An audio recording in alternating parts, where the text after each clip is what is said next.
जी दहेज वहेज तो इन्होंने जो दिया है वो दिया है। कैसे दिया है? नहीं दिया है तो जी हम यहीं खड़े हैं। आप जो आपका जो लगता है आपको जैसे दोषी लगते हैं वैसे आप सजा दे सकते हो। कोई बात नहीं, फिर आप ऊपर तक जाओ। फिर ये क्या ड्रामा क्यों कर रखे? सर जी मैंने तो इनकार, आप लड़की के पापा से पूछो। ठीक है, तो अगर इनका ऐसा मानना है तो इसके हिसाब से मुझे कोई सजा दे दी जाए। प्री प्रोग्राम नहीं लगता है आपको? क्या जी?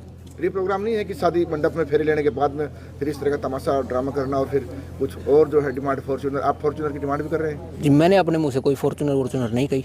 आगे का जी यही प्रोग्राम है कि जी लड़की मेरी कुछ इन बातों से या मेरे को पसंद नहीं है तो जी। उसकी लाइफ में जो अभी दूज भर का जो धब्बा लग गया है उसको कौन मिटाएगा? उसको जी आप समाज जो फैसला लो वो ले लो। अभी फिलहाल तो जी मैं यही कर रहा हूँ कि जी मैं लड़की को नहीं ले जा रहा। दहेज में कितने दिए वो भी बता दो उनको। आपको दहेज में कितने दिए? जी दहेज में 15,51,000 और कुछ 51 ऐसे करके, और उसके साथ काफ़ी सामान भी दिया है जी। गोल्ड वगैरह दिया बता रहे हैं? हाँ तो लाला गाँव है, वहाँ जाओ आप, रेड छापा सब कुछ मारो। कल का ही प्रोग्राम था, वहाँ से आप ले आओ सारे। यहाँ खड़े हैं हम, लाला गए हैं सारे। अब मेरे को याद थोड़ी रिकॉर्ड, दो अंगूठी पहनाई थी मेरे को सोने चांदी की, एक चैन पहनाई थी, उसके अलावा और काफ़ी सारा सामान जो वो लिस्ट वगैरह में बोला था घर पे रखा है वो। लाला गाँव है जी। क्यों छोड़ के आया? आप पहन के नहीं आया? आपकी शादी थी तो आज पहन के क्यों? ये तो अपनी मर्जी है जी। मैं तो अपने हाथ से पेन चलाना पसंद करता हूँ। ये चैन वैन गुट्ठी घड़ी एंडा भट्टी कुछ पसंद नहीं करता मैं तो। मैंने कल जैसे वो भाई देते हैं मम्मी को जोड़ी वगैरह, तो उसी टाइम पे मैंने गुट्ठी चैन अपनी मम्मी को दे दी थी। परिवार वाले तो ये कह रहे हैं भाई ले चल, हमारी इज्जत का सवाल है, पर मैं नहीं ले जा रहा। परिवार तो आपके जैसा है, जैसे समाज है वैसे ही है, लेकिन मैं जैसे समाज से अलग हो? समाज से अलग नहीं हूँ जी। मैं बस थोड़ा सा ये सोच रहा हूँ कि भाई नहीं, मैं अपनी पूरी ज़िंदगी ऐसे ख़राब नहीं कर सकता जी। मामला कुछ नहीं है, निजी बात है ये। मैं लड़की को नहीं ले जाना चाहता। मेरा ये पूछना था, ये मेरे अंदर का अपना एक डर भी है, एक सवाल भी है कि भाई कल को आज मैं कुछ भी हूँ मेरे पापा की वजह से हूँ।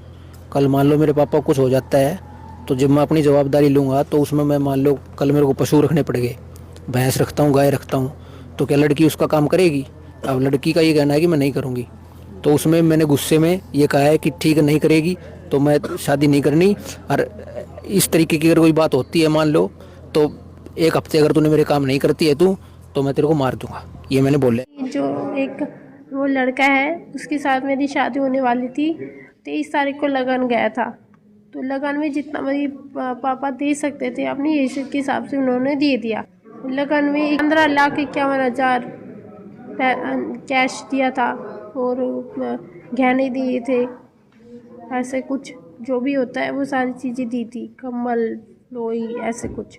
जब बारात में विदाई आने का टाइम, जाने मतलब विदाई का समय हुआ, तब जो दूल्हे की साइड के हैं उन्होंने मतलब कि उन्होंने डिमांड रखी कि मतलब कि जो लड़का है उसने कहा कि भाई है ना उसके अकॉर्डिंग भी उसको पढ़ी लिखी समझदार चाहिए थी, बट मैं वो मतलब उस टाइप की नहीं थी।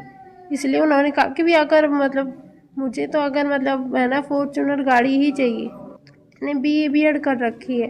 अभी जो लड़के के जो पक्ष के लोग वो यही हैं और पंचायत चल रही है। हाँ जी, वो भी ये सही बात है। उन्होंने मुझसे पूछा कि भी तुम कैसे बीमार हो रही हो, कोई बीमारी है क्या? तो उन्होंने कहा कि अगर मैं 7 दिन से ज़्यादा से बीमार रही तो वो मेरी जान ले लेंगे, मुझे मार देंगे। बारात लाला से आई थी। दूल्हे का क्या नाम? मणि। और मेरे भाई की दोनों के बीच में एक ही बेटी है, और हमने हमारी गाड़ी खून पसीने की कमाई से लगभग 60 लाख रुपए लगा के बेटी की शादी करी, जिसमें 15,51,051 नकद, 11 तोला सोना, पूरा सामान, करीब 60 लाख रुपए के करीब मैंने खर्च किया। शादी होने के बाद, फेरे के बाद में लड़का कहता है, और इनका जो इनकी एक सगी मौसी, नाम पता ना मालूम, इनका ताऊ सतीश बिचौला, इनके पिता प्रदीप कहते हैं कि हमें लड़की से अकेले में बात करनी है। हमने कहा ठीक है भाई बात करो, हमें कोई दिक्कत नहीं है। तो मेरे भाई की उपस्थिति में मेरे भाई ने मुझे बताया, इन्होंने कही कि भाई फॉर्च्यूनर गाड़ी दो, और फॉर्च्यूनर गाड़ी दोगे तो लड़की ले जाएंगे, नहीं तो इस दहेज से पार पड़ने वाली नहीं है। फिर मैंने कहा कि साहब ये तो आपको पहले मांग बतानी चाहिए थी, लड़का नौकरी नहीं कर रहा, केवल पढ़ाई कर रहा है, फिर भी मैंने इतना दहेज दे दिया। बोले नहीं, जिस दिन फॉर्च्यूनर हो ना उस दिन तो आप आ जाना, और नहीं तो लड़की नहीं ले जाएंगे। सामाजिक दबाव बना के आपने यदि ये लड़की साथ भेजनी चाहिए तो 7 दिन के अंदर मैं इस लड़की को मार दूंगा। उसका वीडियो मेरे पास भी है, 112 वाले के पास भी है, थाना निजामपुर वाले के पास भी है, और वो बयान कोई भी पूछ ले उस बयान से लड़का पलटने वाला नहीं है। बच्चे खाना खा रहे थे, हम तो यहाँ बैठे थे, तो उधर उन खाना खाते टाइम उनके आपस में चटपट सी हुई। फिर उसने बोले कि काम कुम का जिक्र करे, बता रहे थे कि भाई जैसे पशु पुशु रखा तो आप कर लोगा कि नहीं, इन बातों पे पता लग गया नहीं मानने भी बिगड़ गई ना जी। कोई डिमांड नहीं हमारी, 1 रुपया की डिमांड नहीं थी। लड़की ने खुद ने आरोप लगाए हैं कि भाई फॉर्च्यूनर की डिमांड की गई है। दूसरा, उसको यहाँ से ले जाने के 7 दिन बाद मार देने की भी बात कही है। क्या कहेंगे? ना जी, कोई डिमांड नहीं थी कहीं झाड़ की। अब क्या मामला चल रहा है? कुछ भी नहीं, अभी जो हमने काम मंजूर कहेगा वो हमने मंजूर है, जो सजा देगा वो। बारात कहाँ से लेके आए थे आप? लाला रोडाई से, कौन से जिले में पड़ता है? रेवाड़ी।